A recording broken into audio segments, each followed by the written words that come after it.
Muy bien, hermanos. Estamos estudiando en Apocalipsis y vamos hoy día a empezar en el capítulo 2 y vamos a pedir a un hermano que lea desde el versículo 1 y hasta el versículo 11 del capítulo 2 de Apocalipsis.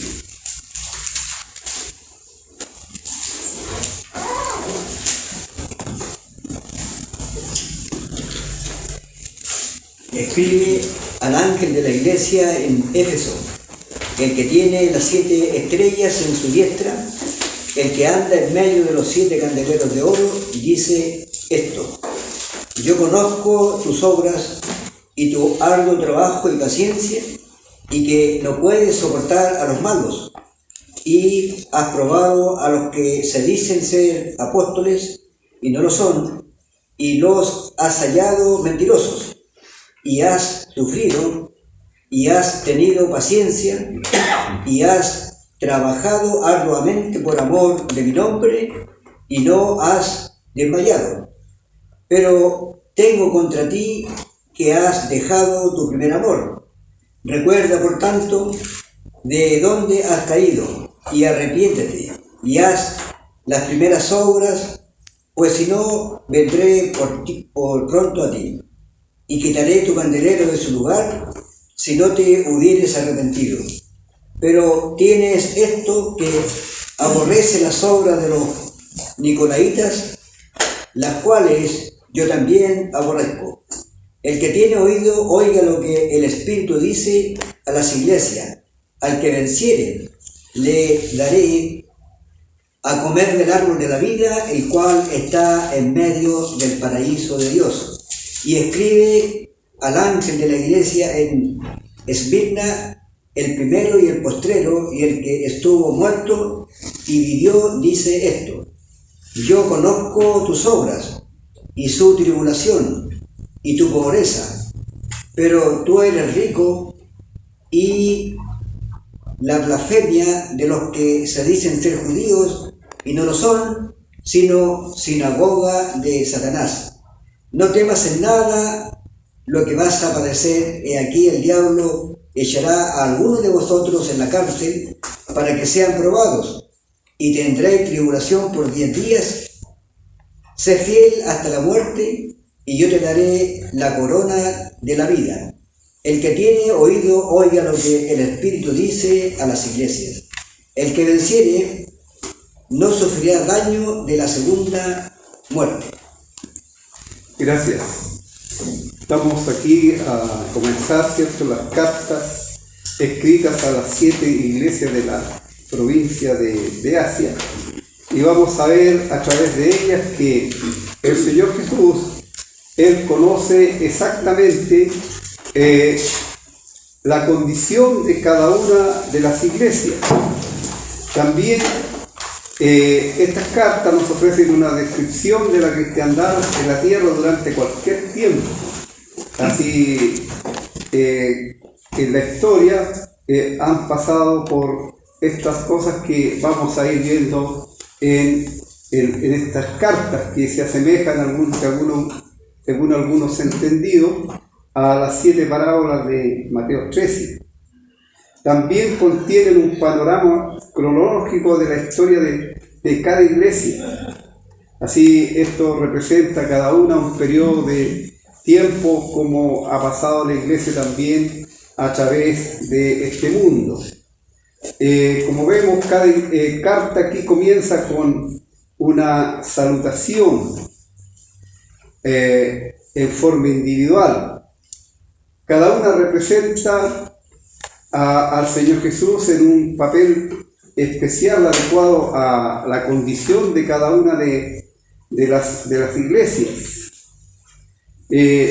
Cada una contiene su apreciación de la iglesia.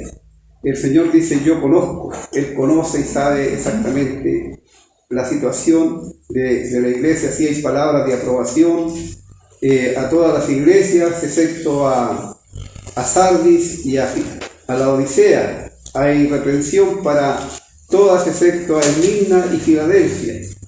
Hay una exhortación especial a oír lo que el Espíritu dice a la iglesia. Hay una promesa especial también para el vencedor en cada uno de los casos. Esta primera carta que vamos a leer es la iglesia que perdió el primer amor, la iglesia de Éfeso. Así esperamos que haya una buena participación de los hermanos para hacer un estudio dialogado. Quisiera dar una pequeña introducción que se refiere al lugar de Éfeso. Éfeso era la ciudad más grande de la provincia de Asia. Era un centro comercial y religioso, donde se encontraba el gran templo de Diana, pero a pesar del ambiente pagano e inmoral, allí existía una iglesia, muestra de la gracia de Dios.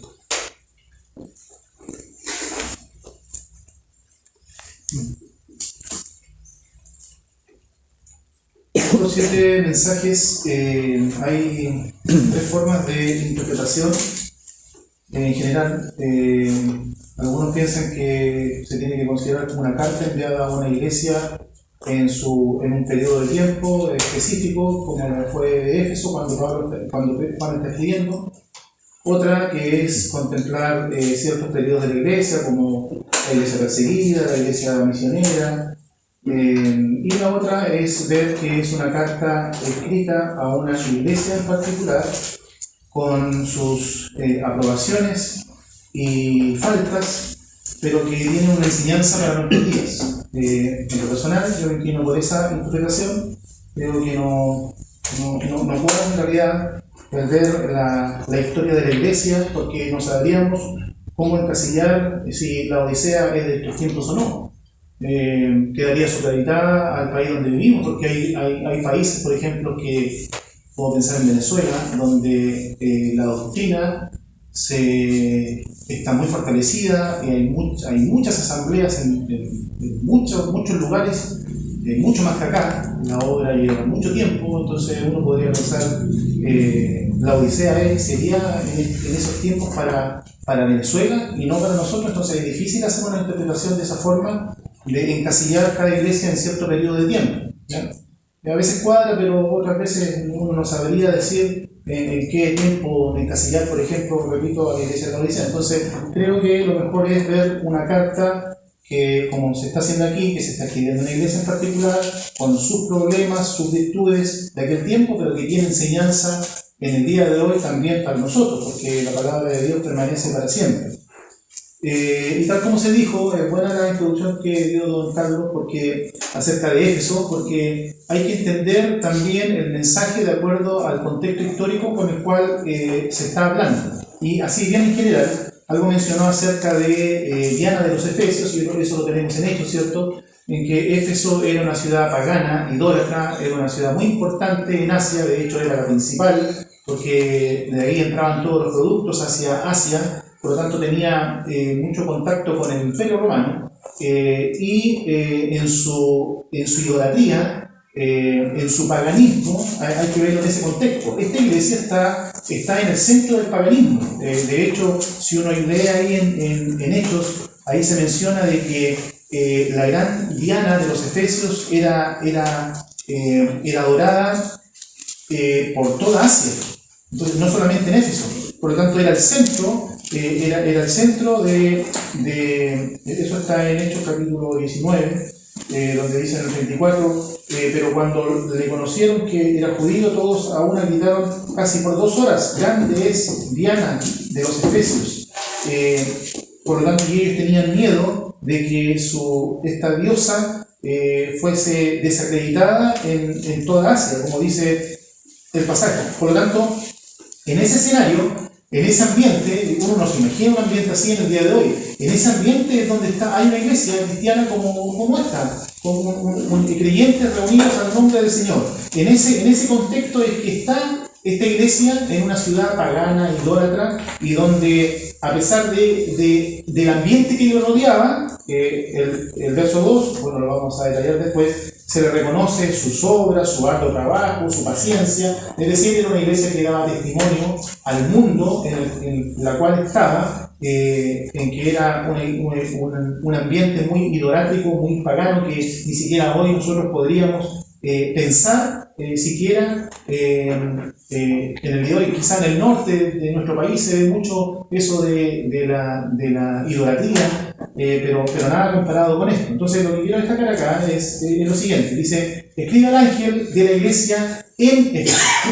Interesante, siempre me ha llamado la atención que acá a la iglesia se le dice a la iglesia en Éfeso, no se le dice a la iglesia de Éfeso, porque los creyentes aquí somos creyentes reunidos en la iglesia en Lota. Es decir, no pertenecemos a este mundo. Ellos no pertenecían a Éfeso, eran como ciudadanos de Éfeso. Claro, tenían sus responsabilidades como todo creyente, pero ¿a quién le pertenecen es al Señor? Por lo tanto, ellos están insertos en un mundo donde no se sigue, no se adora al Dios verdadero. Por lo tanto, ellos son una iglesia un grupo de creyentes congregados al nombre del Señor que están en una ciudad. No se identifican con la ciudad. Con quienes se identifican es con la iglesia, con los llamados que el Señor hizo en algún momento, y es en ese contexto en que nosotros debemos ver también cómo el desarrollo de las obras que hace cada iglesia está dentro de un contexto en que la ciudad era relevante a cómo era en aquel tiempo.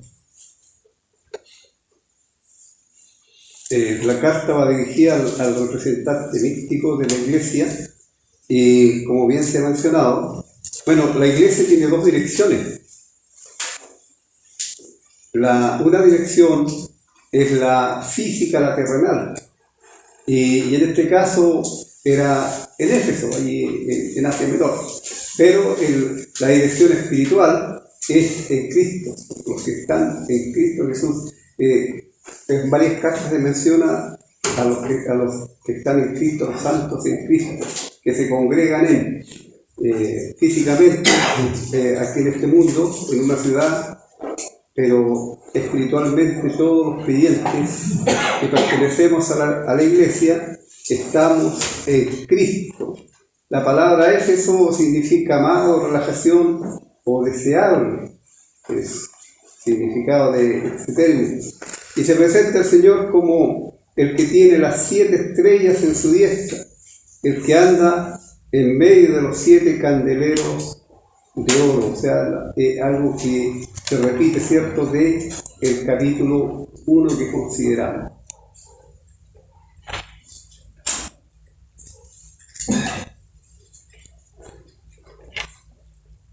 Pablo trabajó en esta zona, en esta ciudad, en toda la zona, y tuvo que enfrentar esta idolatría. Y en el libro de los Hechos podemos también ver una relación entre lo que opera detrás de lo que se ve, que es el mundo espiritual. Y Diana, diosa de los efesios, tenía detrás de ella también el poder económico, que después vemos cómo este poder económico es derrumbado también, producto del derrumbe de la idolatría de la diosa Diana. Y después está Timoteo. Primera Timoteo, dice Pablo, le escribe a Timoteo y le dice: como te rogué que te quedases en Éfeso cuando fui a Macedonia, para que mandases a algunos que no enseñen diferente doctrina. Y ahí podemos ver algunas cosas que pasaban en la sociedad, en el entorno de esa iglesia. Se enseñaba diferente doctrina, es lo que le está diciendo Pablo a Timoteo. Ni presten atención a fábulas, y esto tiene que ver con todo el mundo greco-romano, que adoraba a distintas deidades, que hasta el día de hoy nosotros conocemos como estos dioses paganos. Y cada uno de esos dioses tenía una historia, y había dentro del mundo griego también genealogías en los mismos dioses, se emparentaban entre ellos.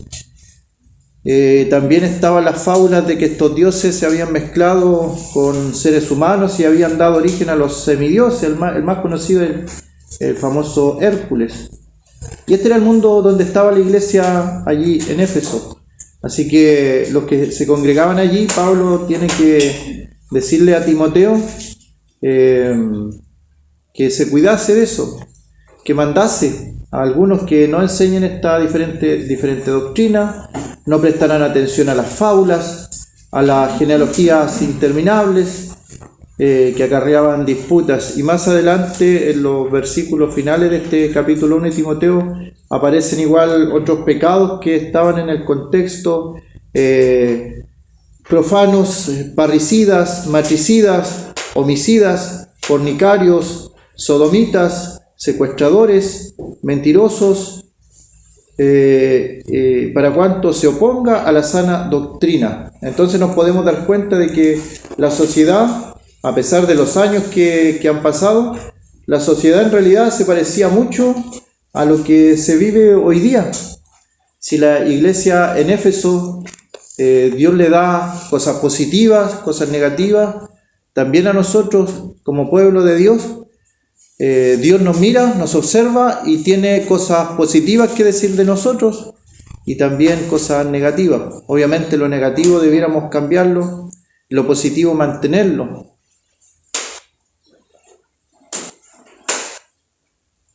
Oscar.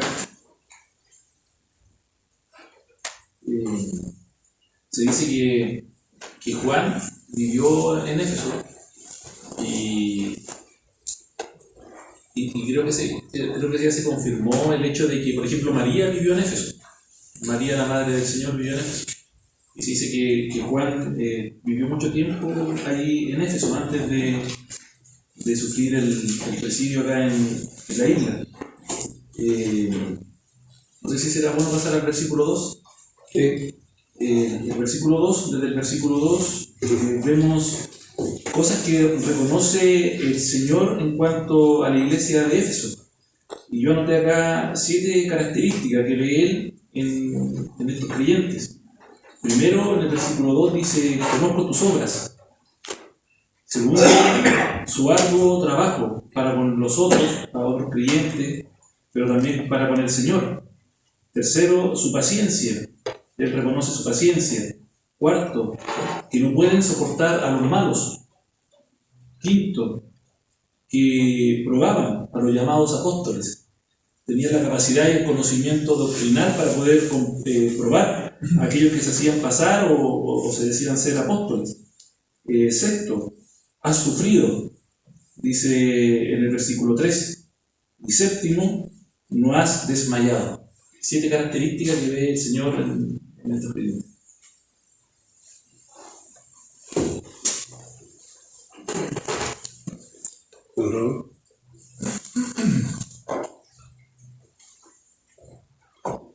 Bueno, hay muchas cosas buenas en esta iglesia, como obviamente en todas las iglesias. El Señor tenía pleno conocimiento de las actividades de la iglesia en Éfeso. Yo conozco tus obras y arduo trabajo. Siempre tenemos que aclarar, y es bueno, que los creyentes no somos salvos por obras, somos salvos por gracia, eso todos lo sabemos, ¿cierto? Y nos gusta pensar en eso, de que bueno, que el Señor nos regaló la salvación, pues no nos costó nada. Pero somos salvos para buenas obras, las cuales Dios preparó de antemano para que anduviésemos en ellas. Y el testimonio de la iglesia para el mundo se ve exactamente a través de las obras, a través de los frutos. Muéstrame tu fe sin tus obras, dice Santiago, y yo te mostraré mi fe por mis obras, porque la fe es abstracta, no se puede ver, pero sí se puede ver los frutos, los resultados. Así, en ese sentido, esta iglesia tenía un gran trabajo y muchas obras, y que la hacían con paciencia. Aquí la paciencia es importante, ese término, porque se trata de soportar en persecución, en opresión, como había en esos tiempos, ¿cierto? Había persecución, no es como ahora, que hoy día, cuando muchos le pueden decir algo a un creyente, pero aquí en Chile por lo menos, pero en otros países también hay persecución, también hay sufrimiento, también están matando, martirizando a los creyentes. Así es soportar bajo presión, eso, y la paciencia es algo que no es inherente a ninguno de nosotros. ¿Qué es la paciencia?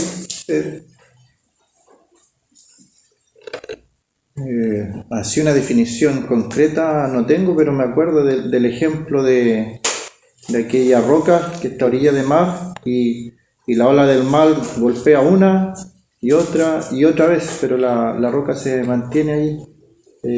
Podría aplicarse ahí la paciencia. Sí, pero yo iba más allá, lo que es el fruto del Espíritu, producido por el Espíritu Santo. Por eso dije que no era inherente a nosotros, que nosotros no venimos.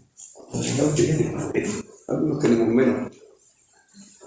Y en las condiciones que estaba también, como estaba la iglesia en Efeso, harta, por lo que se ve en Hechos 19 también.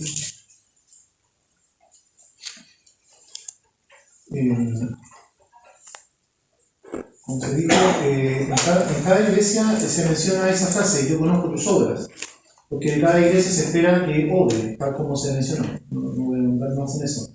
Lo que quería señalar, tampoco voy a explicar el uno, porque ya explicamos en su momento el que tiene las 7 estrellas en su diestra y el que anda en medio de los 7 candeleros de oro. Pero a lo que me quiero referir es que algo se dijo: en cada iglesia el Señor se presenta de una forma. Y la clave es entender por qué el Señor se presenta de esa forma y no de otra.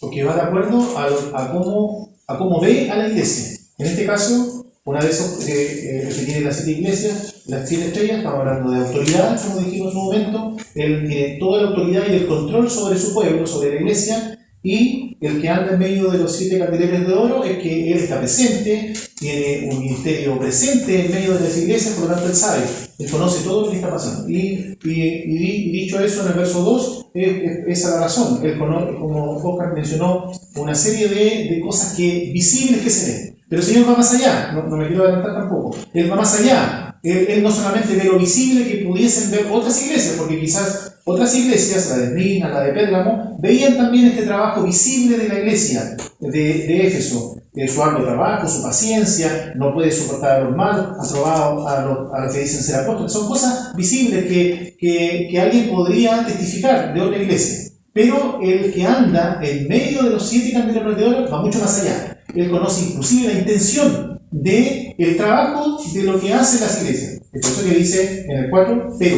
tengo contra ti que has dejado tu primer amor. Eso no lo puede ver nadie, no lo puede ver hombre, no lo puede ver una iglesia, solamente lo puede ver el que anda en medio de los 7 candeleros de oro. Solamente lo puede ver aquel que tiene en su poder el control total de la iglesia. Por eso es relevante, hermanos, en cada iglesia, de la forma en que el Señor se presente, trate de ver cómo se presenta y cómo es el contenido de la carta. Una pista, y esa es más fácil, la de Esmirna, el primero y el postrero, el que estuvo muerto y vivió, se lo dice a una iglesia perseguida, a una iglesia que está siendo perseguida hasta la muerte, y el Señor se presenta de esa forma para poder animarles, de que quien les habla es el primero y el postrero.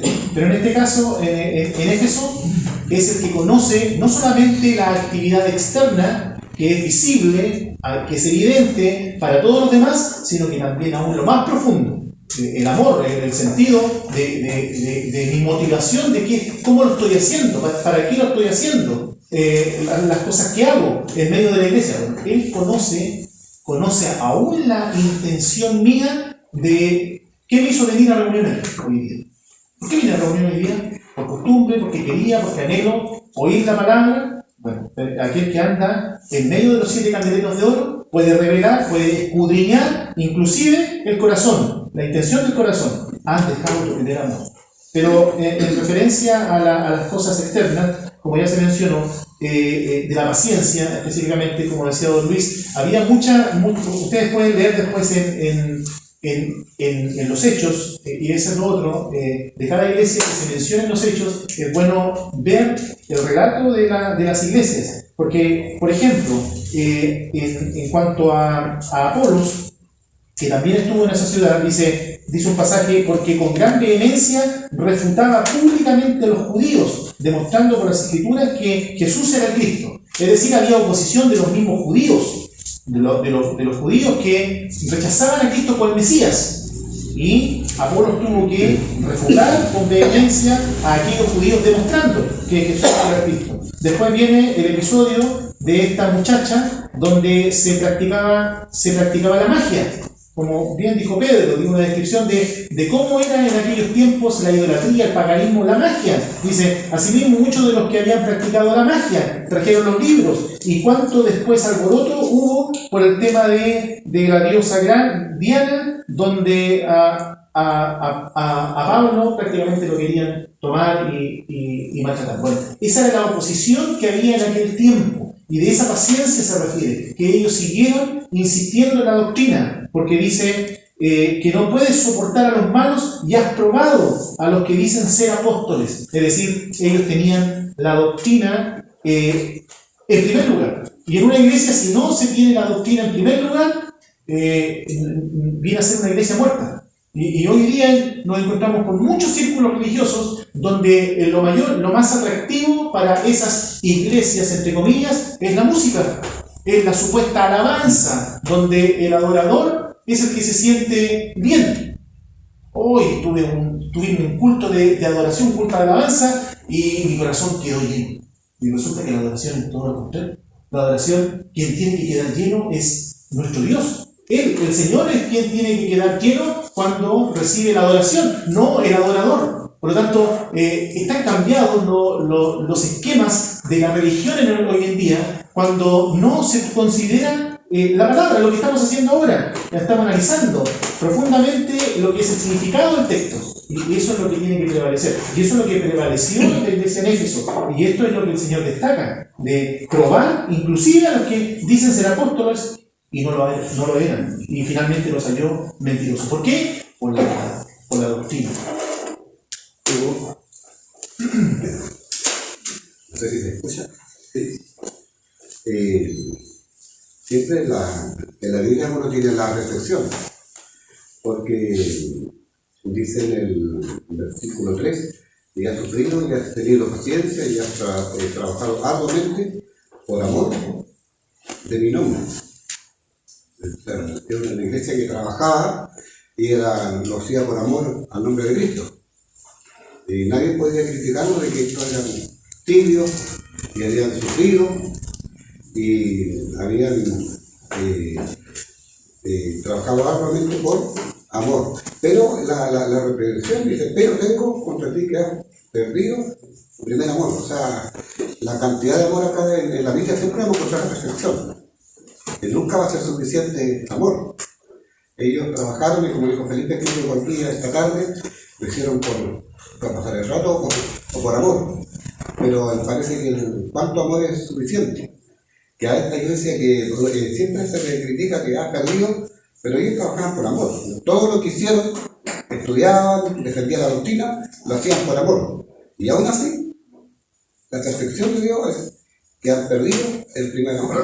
Nunca va a ser suficiente el amor que se le dé a Dios. Bueno, algo que vemos en nuestros tiempos y que cada uno de los creyentes debiera tener claro, por ejemplo, los famosos apóstoles que vemos hoy día. Hoy día muchos, el apóstol tanto y hay tremendos grandes predicadores con anuncia y hoy día el apóstol tanto, incluso mujeres que se dan ese título de apóstol. Obviamente son falsos apóstoles, pero el creyente debe saber cómo refutar a alguien que se esté dando esos títulos, porque a lo mejor tienen tan bien aprendido el discurso ellos que si el creyente no está preparado lo van a lavar. El creyente debe saber. Hoy día no hay apóstoles, porque los apóstoles, el último apóstol fue el apóstol Pablo. Y los apóstoles fueron testigos de el bautismo, el ministerio y todo, y la muerte y resurrección del Señor. Y si hubiera un apóstol, ¿cuántos años tendría ya? más de 2000 años. Entonces, eso es lo que hay que tener claro, porque mucha falsedad hay en la doctrina hoy día y se están uniendo con las autoridades y qué sé yo, están ganando terreno en eso, pero con la falsedad. Bueno, ahora, aunque parezca fácil y muy conocido, pero para el próximo miércoles me gustaría que los hermanos trajeran ¿qué es el primer amor? Como una pregunta. ¿Qué es el primer amor? Porque yo sé que hay varias cosas que se piensan, pero a veces no es eso lo que el Señor está aquí recriminando. ¿Qué es el primer amor en la vida del creyente? Una respuesta, obviamente, como a través de la palabra del Señor. Bueno, un hermano que nos encomiende en oración.